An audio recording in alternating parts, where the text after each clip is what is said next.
नमस्कार, आप देख रहे हैं फाइनल कट और मैं हूं आपके साथ आशा सरमाल। चलिए शुरुआत करते हैं फाइनल कट की। प्रस्तावित वैष्णो देवी रोपवे परियोजना के खिलाफ कटरा संघर्ष समिति ने 72 घंटे की कट्टा बंद का आह्वान किया था, लेकिन इस मुद्दे को आप देखिए किस तरह से हाईलाइट किया गया। कोई समाधान न मिलने पर और प्रदर्शनों के दौरान हिरासत में लिए गए लोगों की रिहा ना करने के बाद भी आप देखिए किस तरह से ये जब लोगों की रिहाई नहीं हुई है उसके बाद भी कटरा संघर्ष समिति ने 72 घंटे बंद को बढ़ावा देने का फैसला किया है। तो बंद के तीसरे दिन यहाँ आप देखिए किस तरह से पहले भी यहाँ पर प्रदर्शन हुआ और उस दौरान हिरासत में लिए गए लोगों की रिहाई की मांग को लेकर लोगों ने जमकर आज भी प्रदर्शन किया। इसके साथ ही और ज्यादा लोग भूख हड़ताल पर बैठ रहे हैं। आज के प्रदर्शन में विभिन्न संगठनों के पदाधिकारी भी शामिल हुए।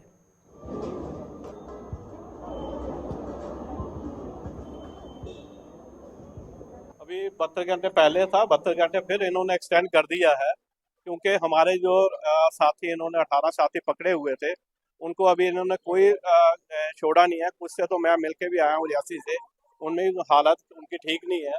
उसमें उनमें पेशेंट है, कोई शुगर का पेशेंट है, कोई बीपी का पेशेंट है, और उनको आप समझ लीजिए ऐसे उनको फेंका हुआ है, क्रिमिनल के साथ फेंका हुआ है, जेल के अंदर है। कोई मर्डरिस्ट है, कोई रेपिस्ट है, चिट्टे वालों के साथ ऐसे फेंका हुआ, उनकी हालत ठीक नहीं है। मेरी ये है कि एडमिनिस्ट्रेशन को उनको अंदर रखना है, रखे। उन्होंने बहुत बड़ा गुनाह किया कि वो अपनी आस्था को, जो माता की हिस्ट्री बनी हुई थी, उसको बचाने के लिए लड़ रहे हैं। 50 साल के लिए एडमिनिस्ट्रेशन अंदर रखे, लेकिन लाइन में रखे, कहीं साफ सुथरी जगह पे रखे। उन्होंने किसी का मर्डर नहीं किया, किसी को पत्थर नहीं मारा, कोई हिट नहीं किया। आज की डेट में उनकी हालत ठीक नहीं है, एडमिनिस्ट्रेशन को ये समझना चाहिए। देखें, हम तो डे वन से संघर्ष समिति के साथ हैं और हम तो क्योंकि कटरा के वासी हैं तो हमारा तो मेन एक रोल है। आपके माध्यम से जितने लोगों को अंदर किया गया हम उससे कंडेम करते हैं, और कोई भी एजिटेशन अगर आप सोचेंगे कि कुछ एक लोगों को अरेस्ट करके उससे स्नब किया जा सकता है तो मुझे लगता है ये कहीं गलत सोच है। यहाँ तक ताराकोट मार्ग का तल्लक है जो उसे डायरेक्ट मिला रहे हैं, हम उससे टोटली कंडेम करते हैं, और ये कटरा को बाईपास करने की एक साजिश है जिसे हम कभी भी बर्दाश्त नहीं करते। यहाँ तक रोपवे का सवाल है, उसमें भी हम कटरा की जनता के साथ हैं, और हमारी एडमिनिस्ट्रेशन से ये रिक्वेस्ट है कि वो जल्दी से जल्दी इन सभी मुद्दों पे जो संघर्ष समिति है उनसे बातचीत करें और इस मसले का जल्दी हल करें, ताकि एक मसले का हल भी निकले, लोगों को इनकन्वीनियंस भी ना हो और कुछ भी हो। और उसी के साथ आज मैं दोनों वेन्यूज में जहां पे गया था मैंने वहां पे भी बोला कि साहब हमें बातचीत के रास्ते कभी बंद नहीं करने, और बातचीत कंटिन्यूटी में चलती रहनी चाहिए, ताकि जैसे आपने देखा होगा एक जमाने में रोड बन रही थी तो तब भी जब हमने काम रुकवाया, जो हमारे जितने लोग केसर साहब और सारे गए थे, उन दिनों भी यही हुआ था कि एक इधर हड़ताल थी और दूसरी बातचीत चल रही थी। तो इसी तरीके से बातचीत के रास्ते खुल के, और मुझे लगता है कि इसका समाधान हो जाएगा, ऐसी हमारी सोच। जैसे मुझे बताया गया है कि 18 लोगों को इन्होंने पकड़ा है, तो मैं आपके माध्यम से एडमिनिस्ट्रेशन से ये अपील जरूर करना चाहूँगा कि उन लोगों को इमीडिएटली बिना किसी शर्त के रिहा किया जाना चाहिए, और फिर एक बातचीत का दौर जो है वो शुरू किया जाना चाहिए। 18 लोगों को अरेस्ट करने के बाद क्या कोई चीज़ें रुक गई? ऐसा नहीं है। 18 के बाद 1800 लोग जो हैं वो सड़कों पे आ गए। तो मुझे लगता है कि हमें इस बारे में विचार करना चाहिए कि ये चीज़ें कैसे रुक सकती हैं, और जो सहूलियत हम लोग देने की बात कर रहे हैं वो सहूलियत जो है वो एक्चुअल में क्या कटरा वासी जो हैं वो उनको भी हम लोग कॉन्फिडेंस में लेकर के दे रहे हैं या अपनी मर्जी से दे रहे हैं। तो मुझे लगता है कि इन सारी चीज़ों के ऊपर तो पिछले कई दिनों से कटरा में प्रस्तावित रोपवे प्रोजेक्ट के खिलाफ धरने प्रदर्शन का सिलसिला चल रहा है, जिसमें जम्मू कश्मीर में विभिन्न संगठन शामिल हैं। आज रियासी में विभिन्न संगठनों द्वारा रोपवे प्रोजेक्ट के खिलाफ विरोध रैली निकालकर श्राइन बोर्ड प्रशासन के खिलाफ जमकर नारेबाजी की गई। प्रदर्शनकारियों ने मांग की है कि जिन प्रदर्शनकारियों को पुलिस ने हिरासत में लिया है उन्हें बिना शर्त पर जल्द से जल्द रिहा किया जाए और रोपवे कार्य को पूरी तरह से बंद किया जाए।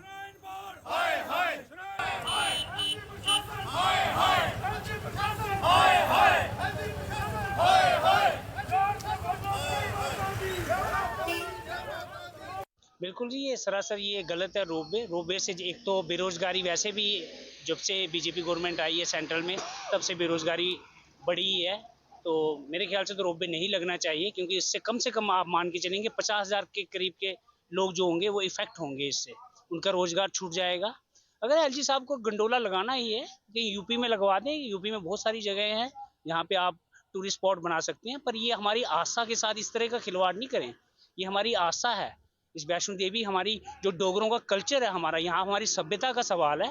ये कोई टूरिस्ट प्लेस नहीं है कि आपने गंडोला लगाया, ये दिखाए, बाग शाग दिखाए, बगीचे दिखाए, स्विमिंग पूल दिखाए, मॉल दिखाए और आप दर्शन करवाए। वो झूठे दर्शन होंगे माता के। सच्ची आस्था के साथ आप खिलवाड़ मत करें। तो मैं तो यही कहना चाहूँगा एलजी साहब, आप पता नहीं आपका टेन्योर कितना है यहाँ पे, 2 महीने, 4 महीने, 6 महीने, जितना भी टेन्योर है, उसके बाद आप ये गंडोले वाली कंपनी को अपने साथ ले जाएं। यूपी में जहाँ की अब आपकी पोस्टिंग होगी, यहाँ पे आपको नया कोई दर्जा मिलेगा, वहाँ जाके लगवा लें आप। हमें कोई एतराज नहीं है, हमें गंडोले से आप वहाँ लगवा लें एलजी साहब। डॉक्टर मनमोहन सिंह पूर्व प्रधानमंत्री मनमोहन सिंह के निधन के बाद कांग्रेस पार्टी में भी शोक की लहर है। सांबा जिले में विजयपुर में कांग्रेस द्वारा शोक सभा का आयोजन किया गया, जिसमें कांग्रेस जिला वर्किंग कमेटी के अध्यक्ष सहित कार्यकर्ताओं ने देश के पूर्व प्रधानमंत्री स्वर्गीय मनमोहन सिंह को भावनीय श्रद्धांजलि अर्पित की।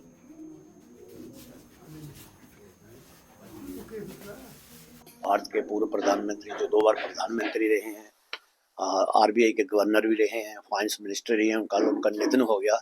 और ये निधन की खबर सुनकर पूरे देश में एक शोक की लहर दौड़ गई और खास करके कांग्रेस कार्यकर्ताओं को दुख सहन बहुत ज़्यादा सदमा पहुंचा और दुख पहुंचा कि वो एक महान हस्ती को खो दिया है।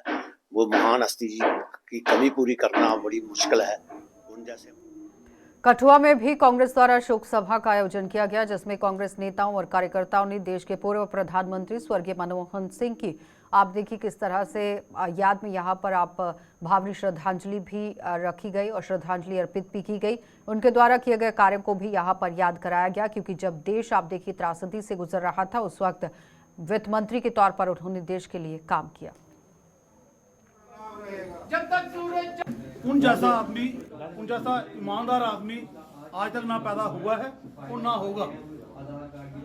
और जो ओपोजिशन के लोग भी थे, वो भी as a economist doctor Manmohan Singh के पास वो उनकी सलाह लेने जाते थे। तो मैं समझता हूँ जहाँ पर कांग्रेस को और उसके साथ पूरे देश को आज एक बहुत बड़ा नुकसान। डोगरा सदर सभा द्वारा जम्मू में शोक सभा का आयोजन किया गया, जिसमें सभा के प्रधान गुलचैन सिंह चाड़क और सभा के अन्य सदस्यों ने पूर्व प्रधानमंत्री डॉक्टर मनमोहन सिंह को श्रद्धांजलि दी। इस अवसर पर डोगरा सदर सभा ने पूर्व प्रधानमंत्री डॉक्टर मनमोहन सिंह के निधन पर दुख जताते हुए कहा कि डॉक्टर मनमोहन सिंह के इस दुनिया से जाने के बाद देश को जो क्षति पहुंची है, उसे देश कभी भी उभर नहीं सकता है।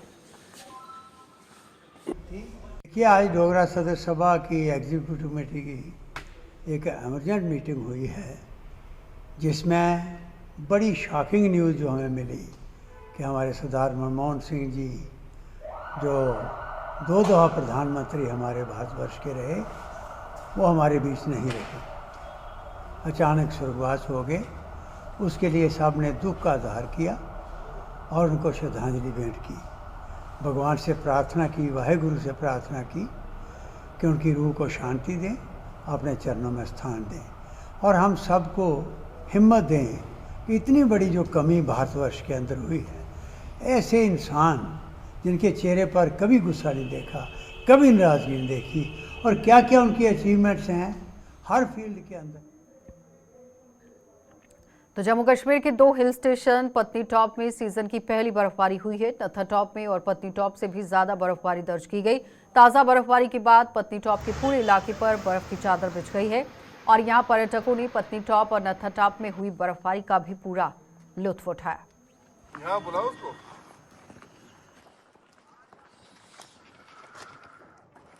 अब ग्लव्स करो जल्दी से।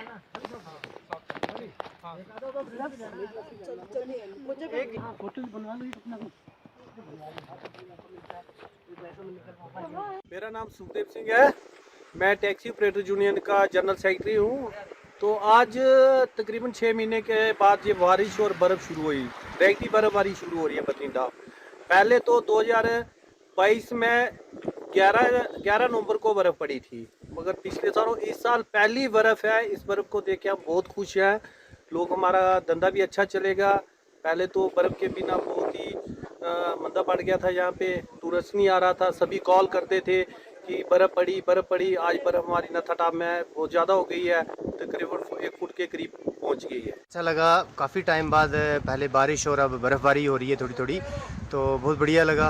और काफ़ी टाइम बाद ये दोबारा उम्मीदें जागी, कामकाज बहुत कम हो गए थे यहाँ के, तो अब टूरिस्ट फिर से आएगा। पत्नी टॉप एक बहुत बढ़िया हिल स्टेशन है और अच्छा टूरिस्ट आएगा, कामकाज चलेगा, बस इसकी उम्मीदें रखते हैं और मोस्ट वेलकम करते हैं जो बाहर से लोग आते हैं यहाँ घूमने। आओ, बहुत बढ़िया पीसफुल जगह है, आइए घूमिए, एंजॉय कीजिए।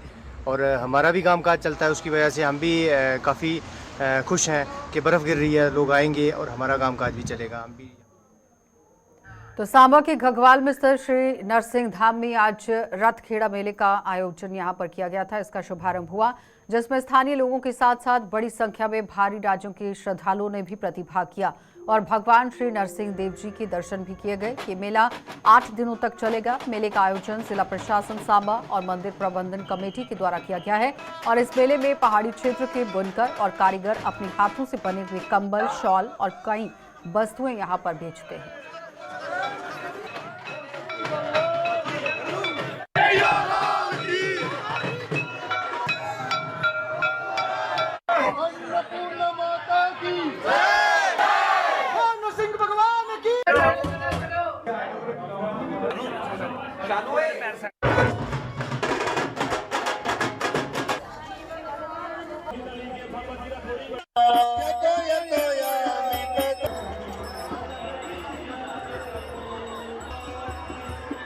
बोलिए नरसिंह भगवान की जय। उत्साह और हर्षोल्लास बहुत है भक्तों में और आप देख ही रहे हैं आज के दिन बारिश भी हुई है, अर्थात भगवान प्रसन्न है।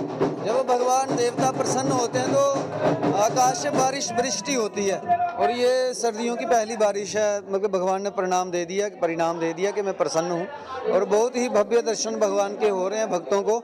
अभी थोड़ी देर पहले भगवान की झांकी निकली थी, परिक्रमा होती है पूरे मंदिर की और वर्ष में एक ही दिन, आज के दिन रथखड़े के दिन ही भगवान अपने दरबार से गर्भ स्थल से बाहर निकलते हैं और बहुत ही हर्षोल्लास है।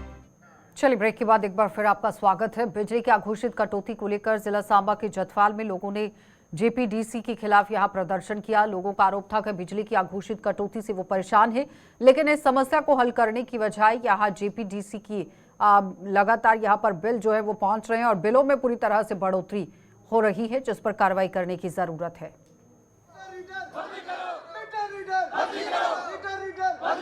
कितनी इलेक्ट्रिसिटी की सप्लाई होनी चाहिए वो पता होना चाहिए।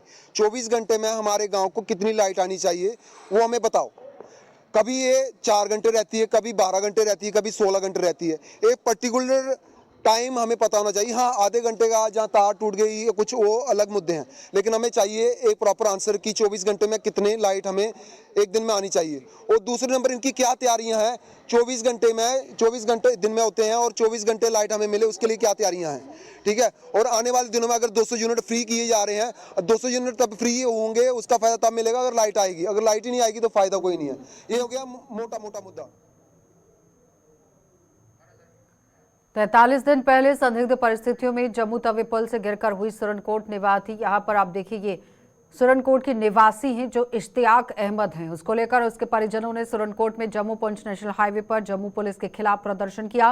परिजनों का आरोप था कि ये हादसा नहीं बल्कि कुछ लोगों ने उसकी हत्या की थी, लेकिन पुलिस आरोपियों के खिलाफ कोई कार्रवाई नहीं कर रही है। सर, हमें परेशानी, हमारे भाई को इश्तियाक को मारा है, तभी पुल से नीचे गिराया। इमरान ने, शबीर ने, जिनका नाम उन्होंने लिया, मेरे भाई ने खुद लिया। से अपील करना चाहता हूँ श्राइन बोर्ड की एडमिनिस्ट्रेशन, डिस्ट्रिक्ट रियासी की एडमिनिस्ट्रेशन और इसके साथ साथ एलजी साहब से और मरकजी सरकार से अपील करना चाहता हूँ कि फौरी तौर पर ये मंडोला लगाने के काम में रोक लगाई जाए और बेगुनाह नौजवान जो हमारे वहाँ पर गिरफ्तार किए गए हैं उनको छोड़ा जाए। आपको पता है कि ये गंडोला अगर यहाँ पर लग गया तो हजारों नहीं बल्कि लाखों लोग जो हैं वो बेरोजगार हो जाएंगे और चंद लोगों के जेबें जो हैं, मुझे ये भी पता चला है कि यहाँ इसके जो पार्टनर है, किसी को 1.5 लाख रुपया रोज का मिलेगा, किसी को 4 लाख रुपया रोज का मिलेगा। उनको मद्देनजर रखते हुए ये गंडोला लगाया जा रहा है और गरीबों का नुकसान किया जा रहा है। इसलिए मैं डिप्टी कमिश्नर रियासी हमारी जो महोदय साहिबा हैं, मेरी उनसे गुजारिश है। पूर्व प्रधानमंत्री डॉक्टर मनमोहन सिंह की तबीयत बिगड़ने के बाद कल रात उनका निधन हो गया। पूर्व प्रधानमंत्री के निधन के बाद समूचे देश में शोक की लहर है। पूर्व प्रधानमंत्री डॉक्टर मनमोहन सिंह के निधन पर जम्मू कश्मीर में भी शोक की लहर नजर आई। देश भर के कई बड़े नेताओं ने पूर्व प्रधानमंत्री को यहाँ आप देखिए किस तरह से संवेदना प्रकट की। नेशनल कॉन्फ्रेंस के अध्यक्ष डॉक्टर फारूक अब्दुल्ला ने भी डॉक्टर मनमोहन सिंह के निधन पर दुख जताया। अपने शोक संदेश में उन्होंने डॉक्टर मनमोहन सिंह के कार्यों को याद करते हुए दूरदर्शी नेता उन्हें बता दिया। साथ ही कहा कि आने वाली कई पीढ़ियां उनका देश में योगदान देने वाले कार्यों को लेकर उन्हें याद करेगी।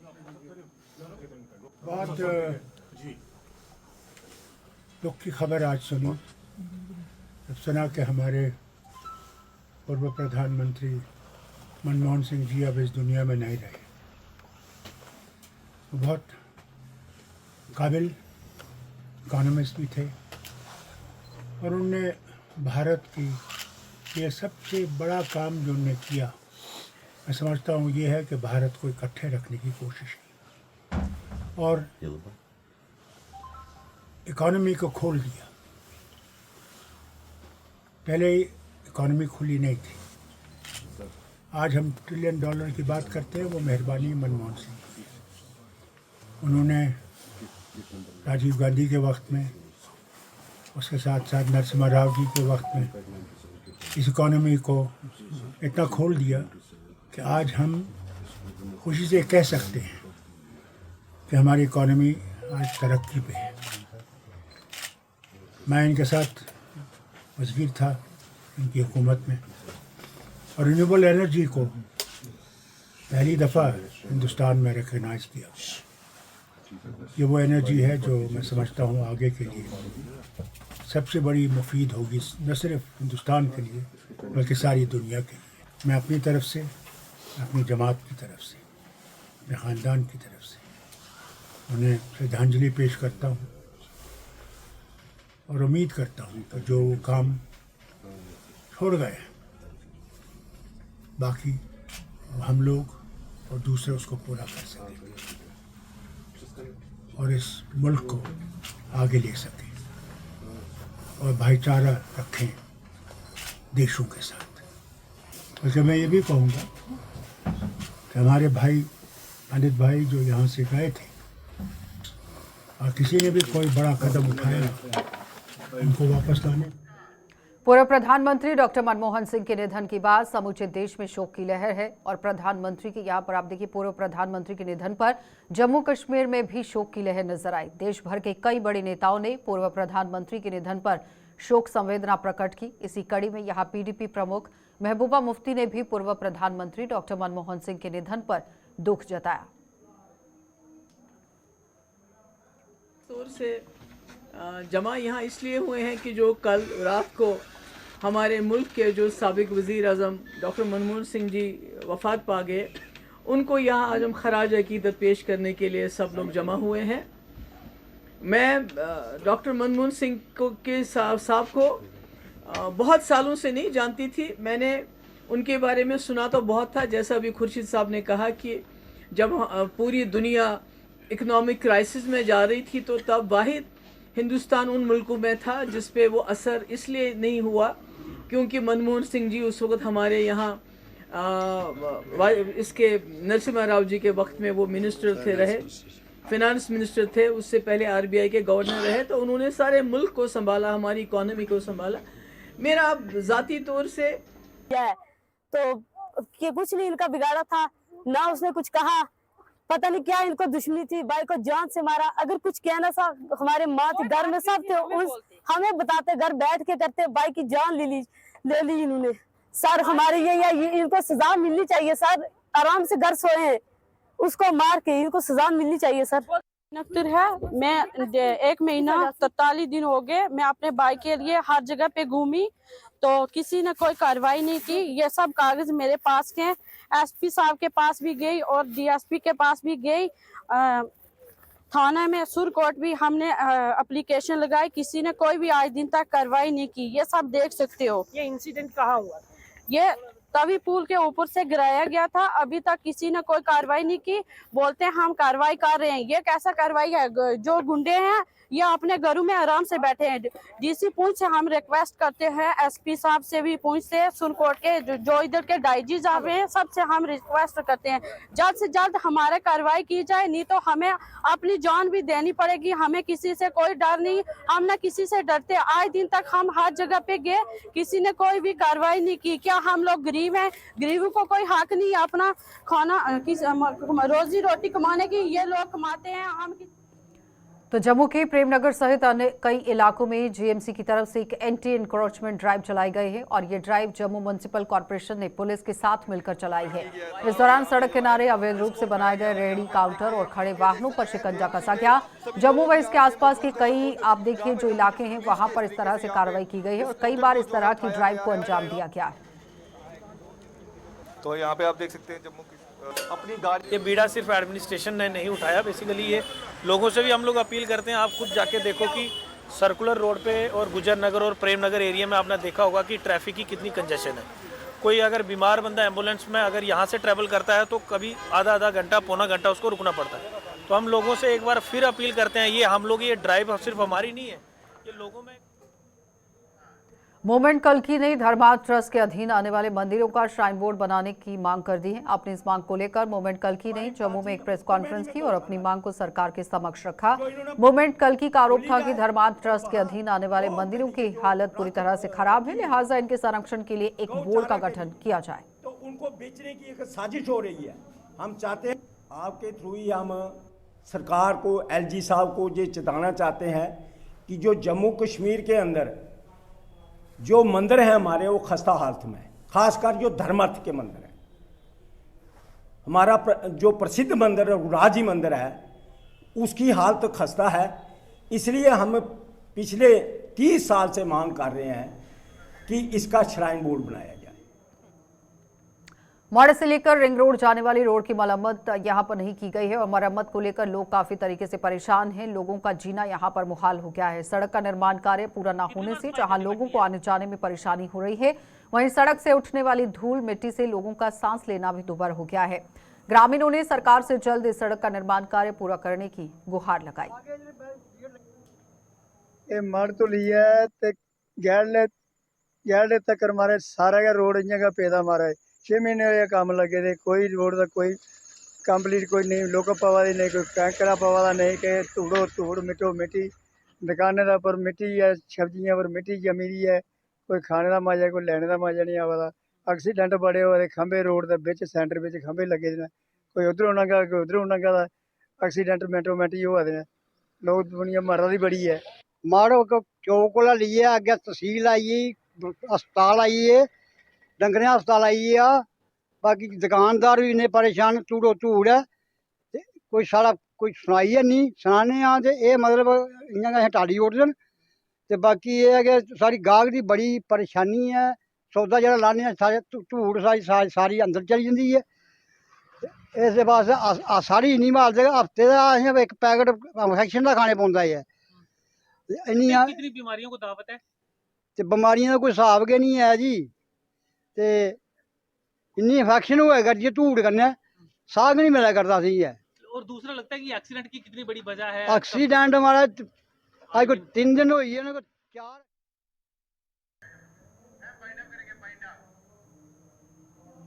चलिए फाइनल कट में फिलहाल इतना ही, इजाजत दीजिए, नमस्कार।